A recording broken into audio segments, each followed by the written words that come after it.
में सबसे बड़ा सवाल यही है कि युवा तेजस्वी यादव की रणनीति में कहां चूक हो गई। क्या उनको सीएम चेहरा घोषित करना बैकफायर कर गया? चलिए वजह समझते हैं। देखिए, महागठबंधन में एक तो सीटों का बंटवारा सही वक्त पर नहीं हुआ, कई सीटों पर दोस्ताना मुकाबला हुआ। फ्रेंडली फाइट क्या होता है?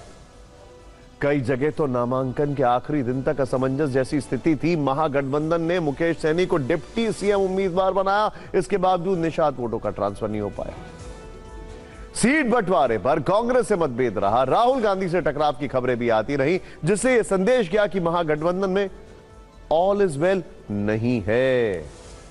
राहुल गांधी ने वोट चोरी, खतरे में संविधान और एसआईआर जैसे मुद्दे उठाए जो जनता के मुद्दे ही नहीं बन पाए, क्योंकि वोट चोरी जैसे मुद्दे के कारण बेरोजगारी और कानून व्यवस्था जैसे असल मुद्दे पीछे छूट गए। मुस्लिम यादव वोट बैंक में ओवैसी ने सेंध लगाई, जिससे सीमांचल और कुछ अन्य सीटों पर भारी नुकसान हुआ है। खबर तो यह भी है कि मुस्लिम वोट बैंक एनडीए के खाते में गया, वरना इतनी बड़ी जीत नहीं हो सकती। महिला वोटरों ने एनडीए के पक्ष में जमकर वोटिंग की है, आरजेडी को इससे भी बड़ा नुकसान हुआ है। तेज प्रताप यादव ने अलग पार्टी बनाई, बहन रोहिणी की नाराजगी की खबर उड़ी, परिवार के बिखरने से गलत मैसेज गया।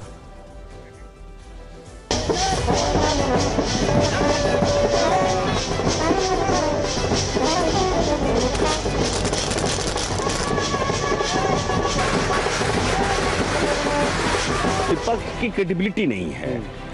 जो भी बात वो कह रहे थे, चाहे वो उनका माई बहन योजना हो या फिर उनका रोजगार योजना, वो क्रेडिबिलिटी नहीं थी। और जनता जंगल राज 2 किसी भी कीमत पर देखना नहीं चाहती। ये नीतीश कुमार और मोदी जी का जो कॉम्बो है ना, ये बड़ा लीथल है, ये बड़ा लीथल कॉम्बो है। तो इसलिए जनता ने एक्सेप्ट ही नहीं किया इनको कि रेवड़ी बांटकर सरकार बनाना। तो वो यहाँ पे देखने के लिए मिला कि 1.5 करोड़ माता बहन को 20 चुनाव में वोटिंग गिर रहा, उस समय में सरकार सिलेंडर है, उस समय में जनता के पास, माता बहन के पास पैसा आया और माता बहन ने वो 10,000 रुपया पहला किस्त लिए, 1,90,000 रुपया दूसरा किस्त मिले। इसके लिए उन्होंने वोट कर दिया एनडीए को और एनडीए का जीत हुआ है। चुनाव में जो एसआईआर के जरिए घपला करने का मकसद मुख्य चुनाव आयुक्त ज्ञानेश कुमार जी और नरेंद्र मोदी जी का था, वो बिहार में सफल हो चुका है। ये झूठ के सरदार हैं, भरम फैलाते हैं। ये जीत नरेंद्र मोदी, नीतीश कुमार की विश्वसनीयता, बिहार की जनता जो अमन चैन शांति चाहती, और इसके बाद तो मेरा कहना है बिहार की जीत हमारी है। अगली बारी बंगाल की दीदी, बंगाल की बारी। साजिश करके एक कम्युनिस्ट कांग्रेस और आरजेडी वाले बिहार में फर्जी मतदाता बना के रखे थे, और ये लोग तुष्टीकरण के तहत वोट के खातिर बिहार को बर्बाद कर रखा था। वोट नोट के बदले वोट, नोट दो वोट लो, ये काम किया सरकार। चुनाव प्रभावित करने के लिए लोगों ने कई एंगल अपनाए हैं और बहुत जल्दी उसका खुलासा सामने आएगा। एनडीए की प्रचंड जीत ने यह साबित कर दिया कि नीतीश आज भी बिहार में बहुत दम रखते हैं। उनके लिए यूं ही नहीं कहा गया है कि टाइगर अभी जिंदा है, उन्होंने इस लाइन को रिजल्ट में तब्दील कर दिया है। नीतीश कुमार पर निजी हमले हुए, यह कहा गया कि वो फिनिश हो गए हैं, वो फैसले नहीं ले पाते हैं, उनकी सेहत ठीक नहीं है। विपक्ष ने उनको बीमार मुख्यमंत्री और भ्रष्टाचार का भीष्म पितामह तक कह दिया। लेकिन लगता है कि बिहार के लोगों को नीतीश के खिलाफ यह कैंपेन अच्छा नहीं लगा, इसीलिए उनके लिए वोटरों में सहानुभूति थी, जिसे सिंपैथी वेव कहते हैं। महिलाओं को उनके किए गए काम पर भरोसा था। शराबबंदी पर भी लोगों ने मोहर लगाई, यानी ब्रांड नीतीश पर वोटर्स का विश्वास साफ दिखाई दे रहा है। नीतीश कुमार के लिए जीत काफी मायने रखती है। आपको याद होगा 2020 में जेडीयू का प्रदर्शन काफी कमजोर रहा, सिर्फ 43 सीटें। मुख्यमंत्री की कुर्सी पर नीतीश कुमार जरूर थे, लेकिन सीटों की संख्या 50 से भी कम हो गई थी। लेकिन 5 वर्षों में उन्होंने जबरदस्त कमबैक किया है।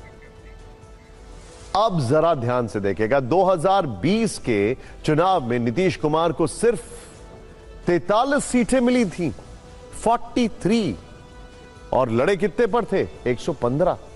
नुकसान की सबसे बड़ी वजह थी चिराग पासवान, और चिराग पासवान 135 सीटों पर चुनाव लड़े थे।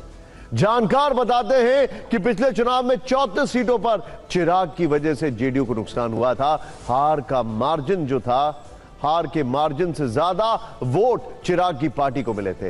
इस बार सियासी दूरी मिट गई। जेडीयू और एलजेपी-आर के उम्मीदवार आमने सामने नहीं थे। परिणाम यह हुआ कि 43 सीटों वाली जेडीयू 85 सीटों पर आ गए। चिराग के साथ आने से जेडीयू को 22 सीटों का फायदा हुआ। जेडीयू की 48% सीटें बढ़ गई हैं। चुनाव के दौरान भी जमीन पर नीतीश और चिराग ने दूरियां खत्म कर जनता के बीच एकजुटता का मैसेज दिया है। नीतीश खुद चिराग के घर गए थे। दरवाजे पर पहुंचते ही चिराग ने उनके पैर छुए। इतना ही नहीं, 24 अक्टूबर को जब पीएम मोदी समस्तीपुर में रैली करने गए थे तो मंच पर नीतीश भी थे। यहां भी चिराग ने पैर छूकर उनका आशीर्वाद लिया। वो चिराग ही हैं जो नतीजे के बाद भी उनकी तारीफ कर रहे हैं। वो अब भी ये कह रहे हैं कि मुख्यमंत्री नीतीश कुमार ही बनेंगे। हालांकि अभी इस पर सामूहिक फैसला होना बाकी है, लेकिन चिराग लगातार उनके लिए फील्डिंग कर रहे हैं। नीतीश ने कमबैक करने के साथ शाम 6 बजे सोशल मीडिया पर जनता का आभार जताया है। उन्होंने लिखा है कि लोगों ने भारी बहुमत देकर हमारी सरकार के प्रति विश्वास जताया है। इसके लिए मतदाताओं को मेरा नमन, हृदय से आभार और धन्यवाद। उन्होंने पीएम मोदी की तारीफ करते हुए उनका भी हृदय से आभार जताया और धन्यवाद किया। आखिरी पंक्ति में उन्होंने गठबंधन के सभी साथियों जैसे चिराग पासवान, जितिन राम मांझी और उपेंद्र कुशवाहा का भी धन्यवाद किया। ये उम्मीद जताई है कि सबके सहयोग से बिहार और आगे बढ़ेगा। वैसे क्या आप जानते हैं कि 2024 के लोकसभा चुनाव के बाद पीएम मोदी का चेहरा देश भर में कैसे हिट हो रहा है? चलिए इसका जवाब आपको दे देते हैं।